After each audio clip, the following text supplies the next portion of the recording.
So we're just going to try something first because we just had a big technical screw up here. So what happened was just about 10 minutes before air, my PC said, hey, let's install updates. So we did, and it screwed up all the audio. So we're now back, we're live, and we're just about ready to get started now. I think everything's working. Hopefully you can hear me. If someone can tell me in the chat, that would be awesome. But everything this end looks like it's okay.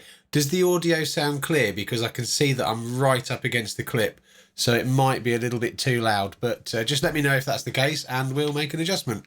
Right, let's get this show on the road.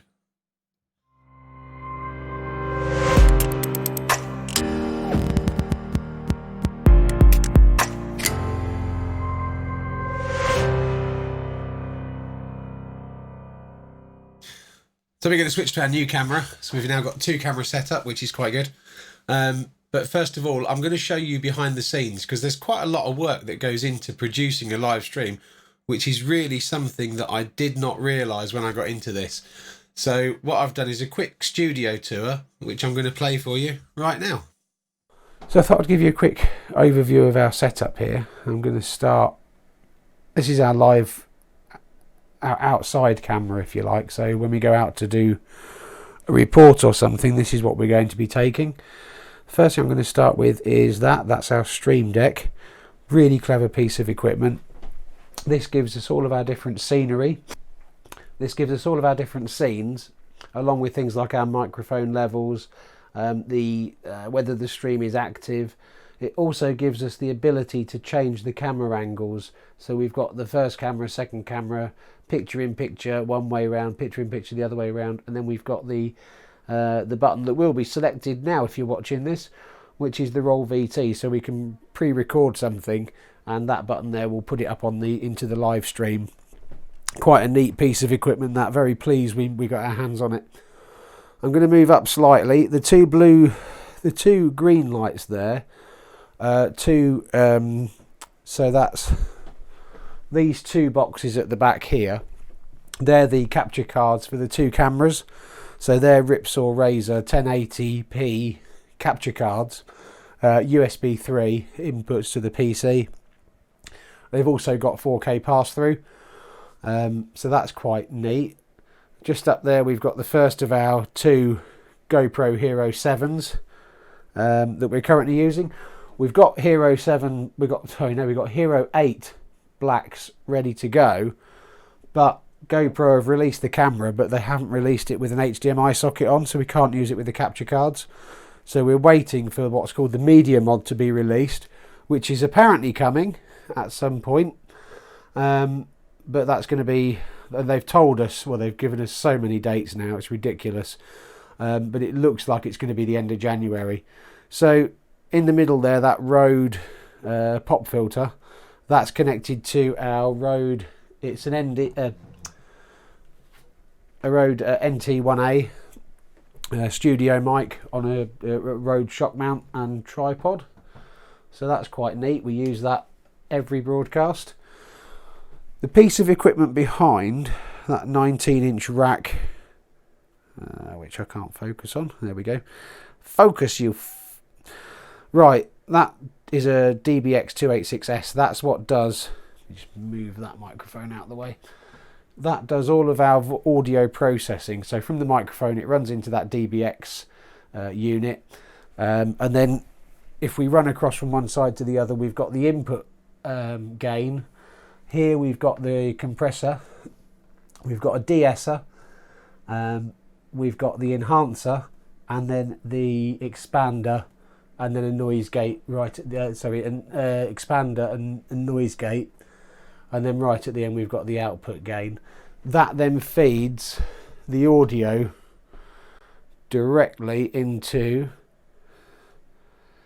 that red box there, which is a Focusrite Scarlett 2i2.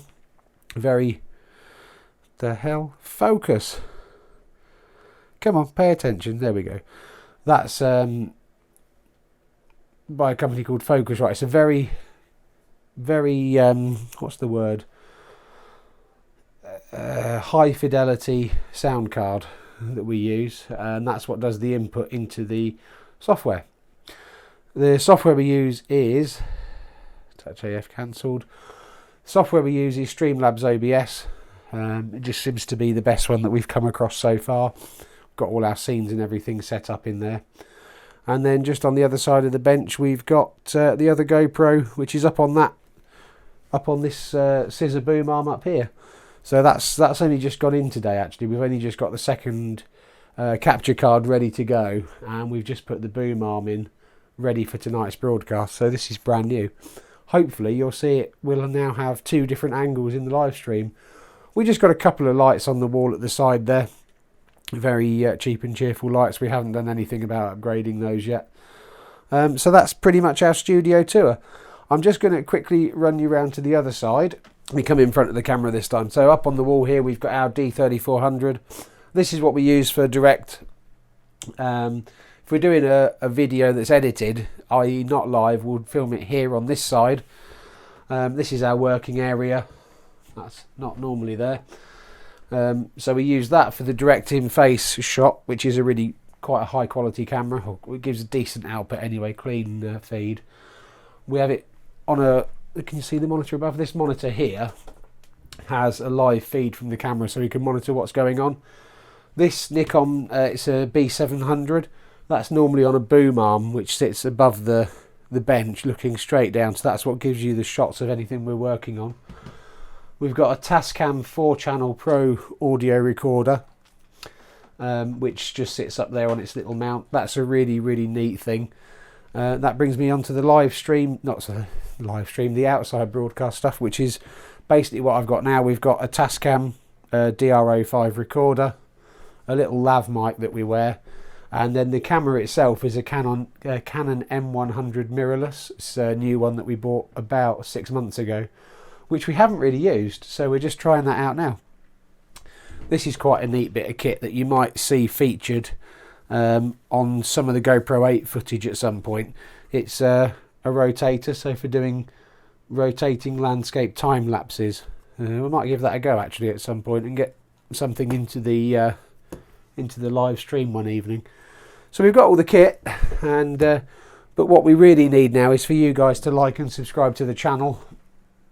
Let me bring that up a little bit. I don't know if I'm in focus or not. We need you guys to like and subscribe to the channel, and then we can actually start getting the more we make through the channel. If we make anything through the channel, we might not get any subscribers, but we're going to put that money back into the studio process. So the more subscribers and likes that we get, the more popular our videos become, the more we can then reinvest into the studio and the equipment that we're using to make the channel even better. I'm still trying to get other people involved in the channel because it would be nice to have someone to operate the cameras, but we'll see how it goes anyway. But we need you guys to like and subscribe to the channel. The more subscribers we get, ringing that bell, the better we're going to do, and the more we can invest in doing more. Anyway guys, I'm going to pass you back to the live studio, where hopefully if you're watching this, I'll be ready to take over again. Thanks. So that feels really bizarre, handing over a sort of outside segment back to myself in the live studio. It seems a bit wrong. So okay, so that's the studio tour. We've got a fair bit of kit here that we've had to, we've bought to get the studio up and running, and I'm actually quite proud of the results so far. Now there's a few more bits that we want to do. We're actually in contact with a guy who's going to help us out with perhaps some camera kit a bit further down the road, but really right now we need to start getting the stream going properly, and a few more subscribers, and then we hopefully, once we get to, I think it's 1,000 subscribers, it's quite a hefty goal, we can start looking at actually monetizing the channel and doing some things. So please pass the word around to all your friends. If you're watching this, you don't have to watch this live, you can watch it on the YouTube channel. I will post a link. We've got new things that are new this week. We've got a new Twitter feed, so that's J Roops. You can catch us on there. We'll announce all the live streams on there, and we'll be running things through the week. If you want us to cover anything, you can just tweet us on that. We've also got an Instagram account, so we'll be posting some stuff from the pre-production stuff that we do. So every time we go out somewhere, we'll be snapping a quick shot and putting it up on Insta. So they're the two things that are new this week. We've also got the, hand over to it now, we've got the new camera angle, so we can actually switch between the two sides of the studio. So we're going to break things up and just make things a little bit less dull when it comes to me just being in the studio talking to a camera. And at the minute, there's 2 viewers, and I know both of them. So hi, Abby. Hi, Elenia. Thanks for watching. Yeah, that's great. We're going to go on now and start with what the channel's actually about, and that's demystifying small business IT networks.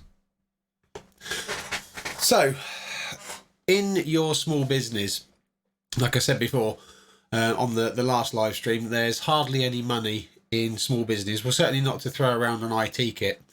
And it's interesting the way that different people think about things. I was with some people a little while ago talking about networking in general and what goes on in larger business, because they're both a bit, the guys I was speaking to were actually from larger business.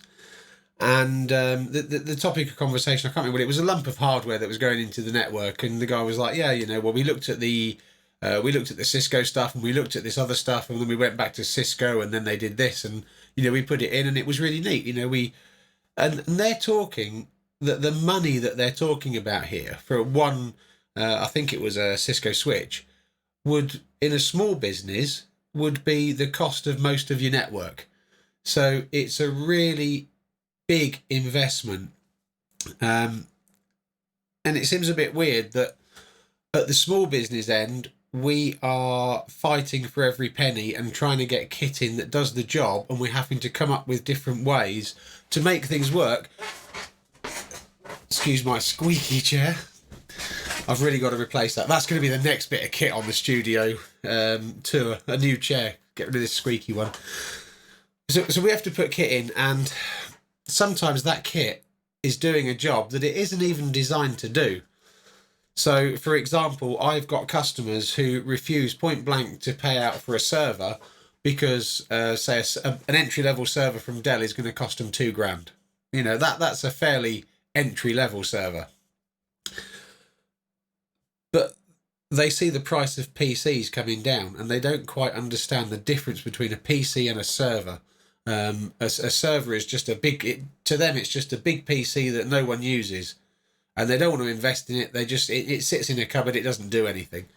So in this episode tonight, I'm just going to literally run through exactly what the server does and why you need to spend a little bit more money on it. So if you have, in your small business, you'll have a server of some sort. Now, servers come in all sorts of different sizes, different shapes, and different configurations. The one common factor is that, first of all, if you don't think you need a server, go and turn it off and give it, it won't be longer than 10 minutes before you have a horde of angry people at your door telling you that they can't access this, they can't get on the internet, they can't check their email.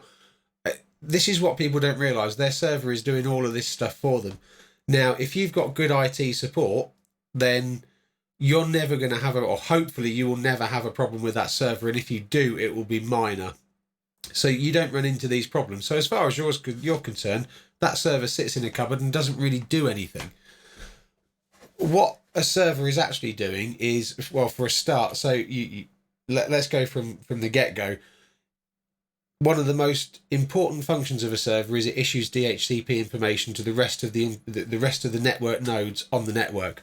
So it's giving every machine on your network an IP address, and it's keeping track of those IP addresses in an internal map, which means that your server knows where every device is on your network. It also keeps an accessible map in something called DNS, or Domain Name System. Now, what that does is it maintains the friendly name of the PCs, and it can then tie that friendly name up to an IP address. And if that IP address changes, the DNS also changes to reflect that change on the network. So if you use a PC's friendly name, you will always be able to find that IP address. Your server will always know where the IP address connected to that PC is through the friendly name. That's the first section. Your server will handle all of your file shares for all of your network users. Most likely you will have a server either on site or maybe in the cloud these days. Most once you get above about 5 users, I think the economics of it makes sense to actually put in something called an Exchange server, which handles all of your email. So that's another server, another arrow in the quiver. It may also manage things like printing, and you certainly remote access. But more importantly is it handles all of the logon requests from all of the systems on the network. So when your user comes in, they power on their machine. The first thing it does is it gets an IP address from the server, which will be the next available one. It will then update DNS with its friendly name, so that the server then knows where it is and what IP address it's got. One of your users will then log into that system. So the server now knows where the machine is, what IP address it's got, and who's logged into it.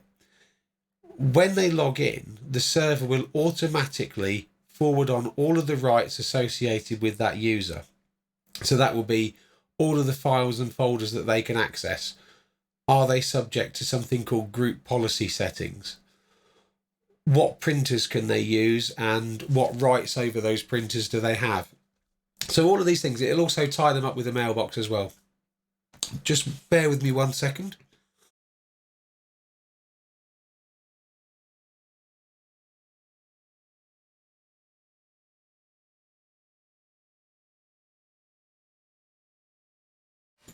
So sorry about that. It'll tie them up with all of this information in a nutshell, and that's basically what your server's doing. Now, in a large company, if you don't have a server in place, there's no way where you can restrict access to files on a user level basis. So if you've got 20 users and you've got, say, a small sales team, you've got a small marketing team, you've got a small managerial staff, perhaps you've got some directors. We don't necessarily want the sales team to know what's in the directors' areas, and we don't want the marketing team to see what the sales guys are doing. We want to control the way that they access things. If you've got a server in place, we can do that. We can create groups of users. So all the people in sales, we create a sales group, and we put those in one area, one organizational unit, as they're called. We put the directors in another. We put the marketing team in another, and we put logistics, as many as you want. We can create all these different wonderful groups. We can then assign those groups with permissions to access certain files and folders. So what that means is you can have your user, let's take a sales user, they're in the sales group, they can access the sales folder, but they can't access the marketing folder. And that doesn't matter, because we've got our server there, that doesn't matter what machine that they log into. Even if they log into a marketing PC with their username and password, it will still only grant them rights to access the sales directory. They still won't be able to access marketing information. If you've got managers that oversee marketing and sales, then the managers need to be able to see both of those groups, and perhaps a group for themselves. So now a manager can access the sales information, they can access the marketing information, and they can also access the manager's information. Now, none of the other users can access that the managers section, because that's just for managers. Take another step up, we've now got a director. He may need access to all of everything below him. We try and discourage that for another reason. I'll come to that in a sec. But the director may want to be able to see everything in that complete organisation, which we can certainly achieve that very easily with a server. And likewise, if a sales guy logs into the director's laptop, they still can't see the director's information. It's all still protected, and it's done so on the user credentials that they've signed in with. So servers have some really powerful features. And what people don't realise is the granularity that we have as network administrators to go through and actually lock down functions of their network. So, for example, if you have an office and it's a public office, so people come in from, that you've got suppliers coming in, you've got customers coming in, and you want your systems to look professional, through something called group policy, which resides is part of what's called Active Directory. That's the directory structure that handles all of this information. There's what's called group policy. So we can actually specify a policy, and we can do this on groups or users or a combination of, that specifies what the desktop background picture is. Can they access control panel? Do they have access to USB drives? Do we enforce various other things? Can they install Firefox if they want to?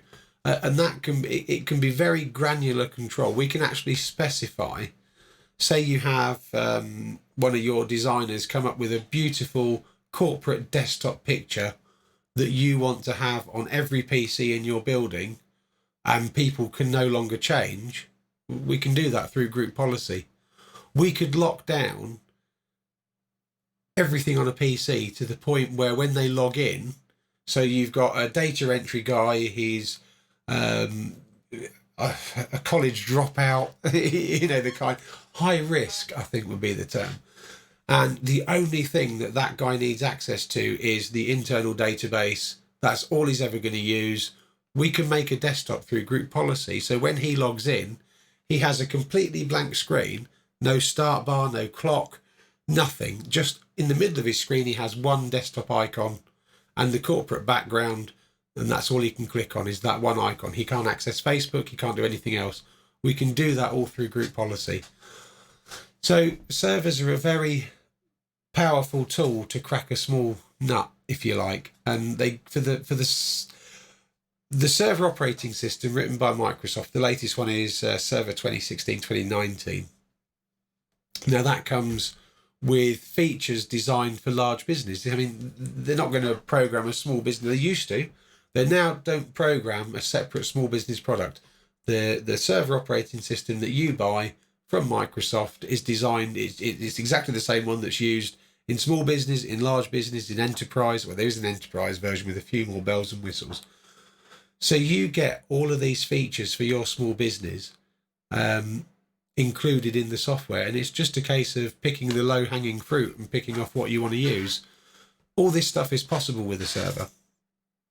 So the first thing I want to cover is why are servers slightly more expensive. If you take your average desktop PC, then you're looking at an entry level £350, something like that at the time of the live stream, up to a high-end user PC. Well, you can pay what you want, 1,500 quid wouldn't be unheard of. So a server, you're looking really at a minimum spend between 1,800 and 3,000 for small business, in those kind of areas. Now, what you're paying for is, first of all, inside a server, most of the hardware is actually redundant. So there's two of. So, for example, the power supplies, there won't, in a PC, there'll be one power supply. So at the back of your PC, you plug in one mains cord. On a server, you don't. Normally, there'd be two. So if one of them fails, the other one instantly takes over. And that goes for the power supplies, the processors, the RAM. If you specify this, hard disks, very rarely would you find a server with only one hard disk in. They're normally something called a RAID array, which is multiple hard disks working together. And on most servers, certainly the Dell servers, they come, even the entry-level stuff comes ready for 8 hard drives. And they don't have to be 8 hard drives working as a single unit. They could be 8 hard drives working as 8 hard drives. They could be 8 hard drives working as 2 hard drives. And it gives you all of this flexibility. When we get to RAID arrays in servers, this is the way that the hard disks are put together. So you've got independent hard disks, and we put 4 of them in or 3 of them in, and they work together as one hard disk. It's called RAID 5.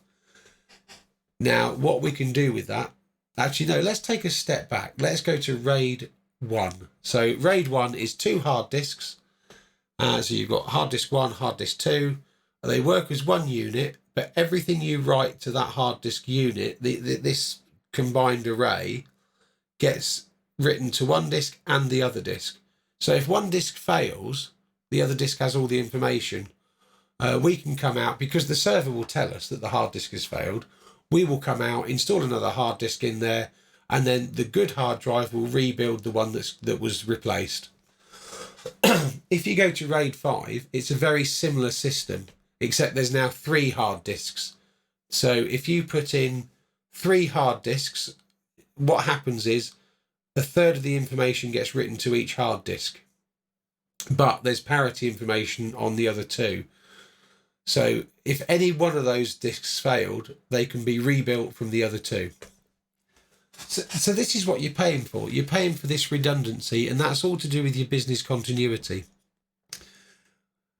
To give you an idea, if you buy, we've covered the hardware. If you buy Windows 10, that's going to cost you around about £120 for a proper legitimate copy, and we don't supply anything else. You see all these things online. Electronic distribution, we sell Windows 10 keys. Great. And they're really cheap, and that's the way to tell. If someone says to you, oh, I can get you a Windows 10 Pro key for £15, yeah, that key ain't no good.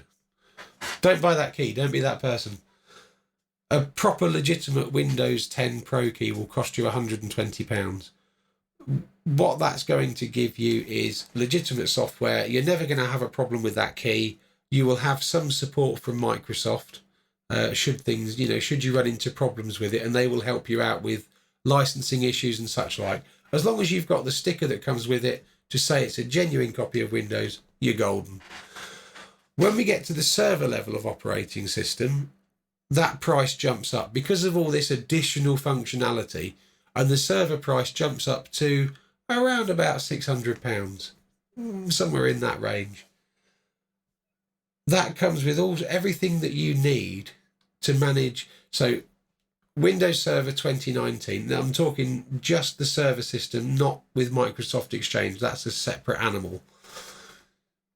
That Windows Server 2019 and your Dell piece of hardware gives you everything you need to run your small network. So it will manage your IP addresses, it will provide DHCP, it will give you a DNS server to manage the friendly names, it will give you all the security features so your users can log in and out, it will give you group policy so you can lock things down, it will give you remote access done properly via VPN.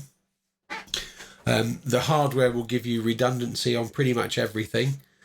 And you're good to go. And that's your outlay. A couple of £1,000 for your server, £600 for the software, and you have got a really good, solid small business server to manage all of your day-to-day running of that company. It will provide file shares. It will provide DNS for internet access. All these different things. It also comes with backup software, so you can roll an image-based backup to a hard disk every night.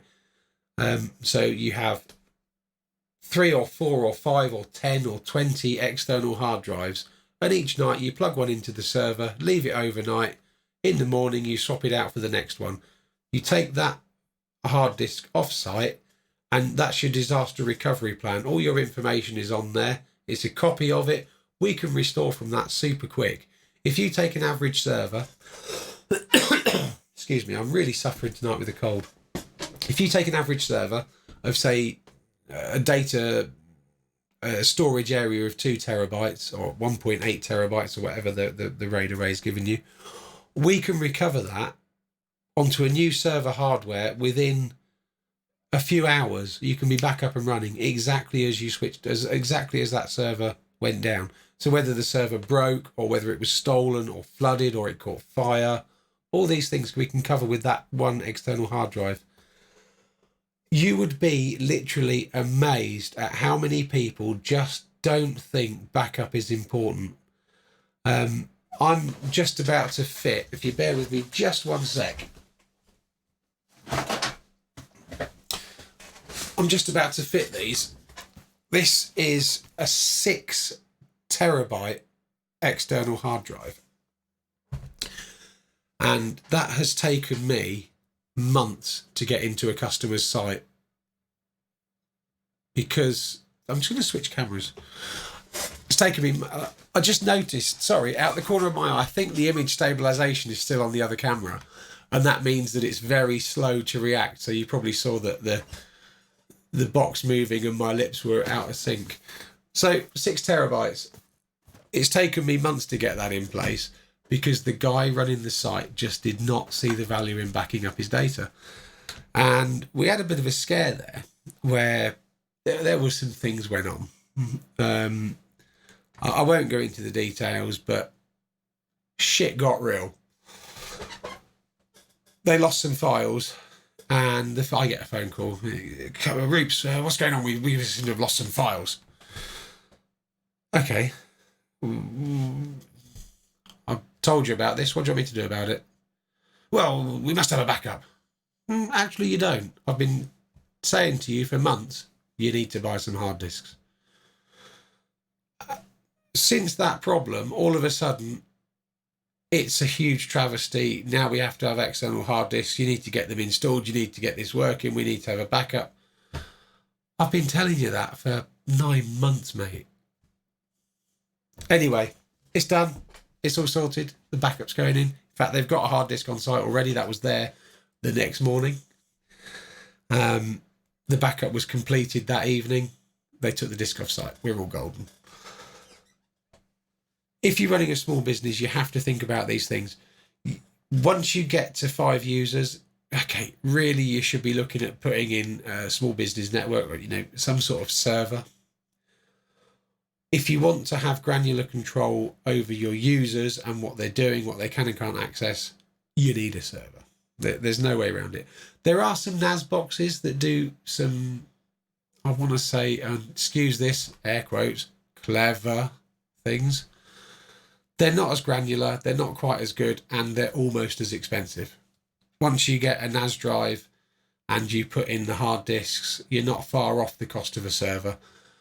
Don't forget, and this is where being in small business can really help you, big businesses have beautiful air-conditioned server rooms. I mean, the conditions for their servers are absolutely pristine. There's not a speck of dust, the temperature is controlled, the server is under very low levels of load because they've got enough money to put in multiple servers. I actually have picked up some really good second-hand deals on servers that are 3 years old, and we're talking really high spec when they went in 3 years ago, quite comparable to what we can buy now at a much lower level for the cost that we want to spend, and half the price often.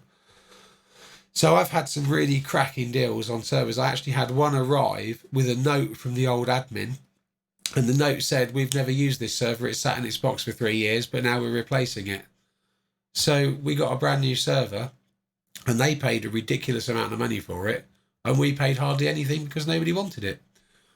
Obviously, we put new hard disks in it, and we give it a thorough checkout.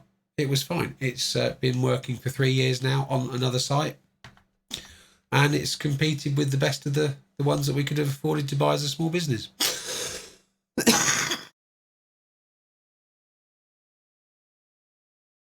Sorry, I'm really suffering with this cough tonight.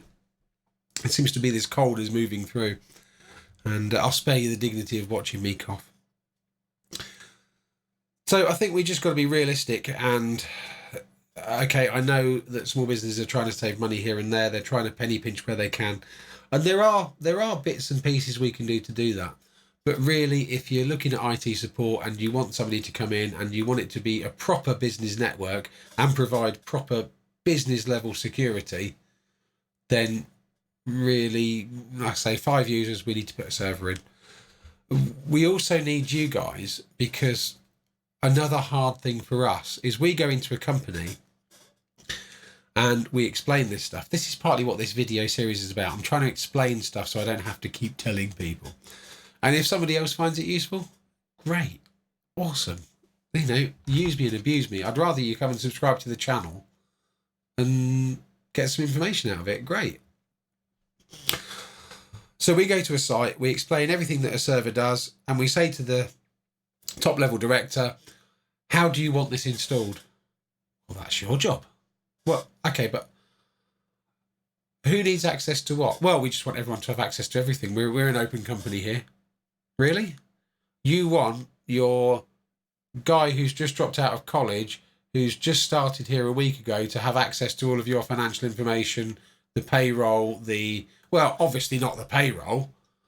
So who needs access to the pay? And we have to kind of tease this information out of people. and it can become really laborious. So when you get to this point, you need to start thinking about who needs access, what they need access to, and even when they need access to it, because we can lock that down, believe it or not. We can actually forcibly log people off at 6 o'clock in the evening and then prevent them from logging in until 9 o'clock in the morning. So we need to know, what groups do you want? Do you want a sales group? Do you want a marketing group? Do you want a directors group? Do you need a miscellaneous area? And what happens when a sales rep comes in with his crusty old laptop that probably hasn't got antivirus on, and normally what would happen is they just plug it into the network. Oh, I need to access my email. Can I plug in? Oh yeah, just jack in there. Going to cause you problems. And then it's our fault. Anyway, that to one side. So we need to know what you need access to. We need you to think about these things. This is, and I hate saying this to people, but I do have to say it to people. This isn't my business. This is your business. You need to think about this stuff. Because if there's a data breach, I'm not going to carry the can for that. Unless it's an IT related issue, then okay, maybe. But if it's just because your college dropout in the warehouse has stolen all your data and buggered off to your competitors, and what do we do about it? Well, you should have done something about it before. We have asked you who needs access to what, and you've given carte blanche to everyone. So it's one of these things. You know, your business, you have to take some responsibility for this, and we don't know your business. We need you to tell us, this guy here, he's only been with us a week, so actually, can we just restrict him for a bit? And then the sales guys, well, they probably don't need access to the financial information and the payroll, and they certainly don't need access to the director's area. But perhaps if we had a generic area that was labelled as miscellaneous, that everybody had access, like a free-for-all, then that might be handy for people to share files that they actually need to share, and then they can put them away in their own areas when they want. And then after normally half a day's meeting, we get to the point where we've got it written down and we can see what's going on, and we're starting to get to a point where we've got a sales group, we've got a directors group, we've got a managers group, we've got this group, and then we can start to build in, okay, the sales guys, perhaps there's an argument here for having a combined sales and marketing area, but still a separate sales area, still a separate marketing area. Perhaps we need directors' oversight. Is there a common manager? Does this manager manage more than one department? And we build up quite a complicated or quite an in-depth plan. And then from that, we can actually start assigning security permissions. Now, it works better if we can group people together. So if we can group sales, we can group marketing, we can group directors, managers, Because then when somebody joins and it becomes very obvious what their job role is, okay, he's going to be a sales guy, therefore we put him in the sales group. She's going to be a marketing girl, so we'll put her in the marketing group. This guy is going to be a manager, he's going to be overseeing marketing and sales. Great, so we put him in the marketing and sales group. It works. We've tried it. It works. You might have a director, just an individual. So you've got your group of directors that are in the directors area. They've got access to bits and pieces across the network. But there's one director, and he needs access, just him, no one else, to his stuff and perhaps sales. Okay, so we can add him to the sales group. And it's really good. It's well organised. It's well thought out. It's been tried and tested. It's brilliant. Servers, if you're spending, I'm gonna sidestep a little bit and just talk about VM for a sec. When you buy a Windows Server, you buy what's called a physical license and a virtual. Effectively, you buy two licenses.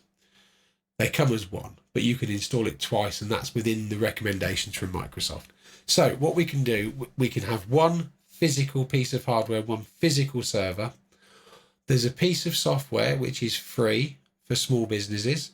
Once you get to bigger business, you need the next tier up. But the small business bit is free. It's called VM, or I forget the technical term, ESXi. I think it's called vSphere now, actually. They keep changing the name of these things.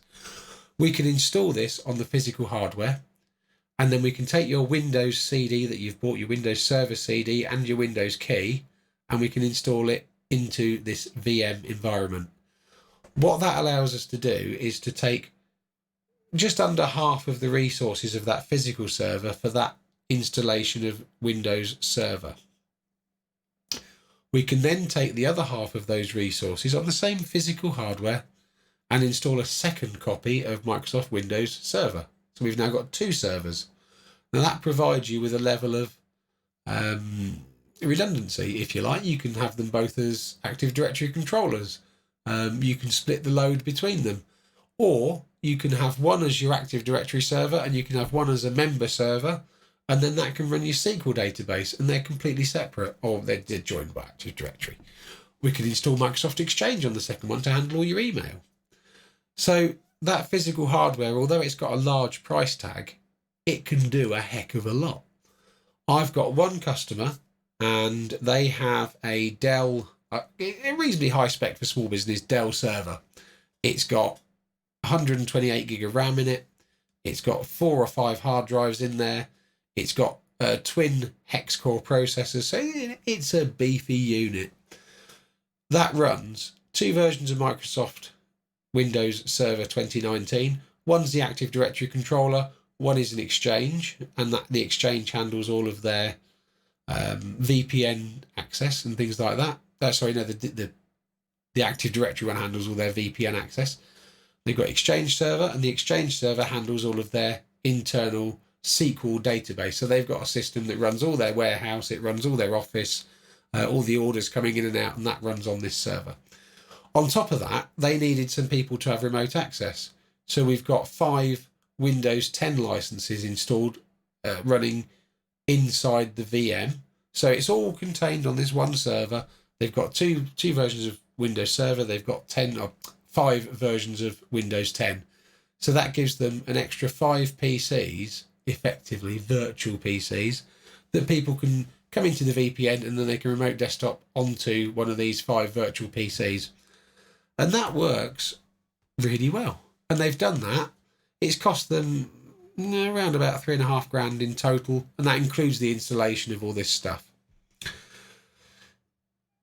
For 2 Windows servers, an email server, all the licenses, and 5 remote access PCs.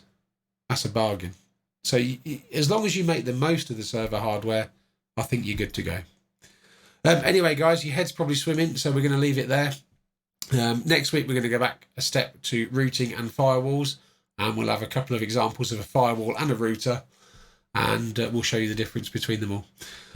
Don't forget, we really do need you guys to crack on and hit the bell, hit subscribe, and keep watching the videos. And if you like what you see, we'll try and do some more fun stuff. Hopefully, I think once we've covered the bases, we're going to have a bit more of a laugh and bring in some stories and some people from perhaps other IT backgrounds and things, and we'll talk about what it's like in the trade behind the scenes and some of the weird stuff that we've run into along the way. Anyway, guys, thanks for watching. See you next week.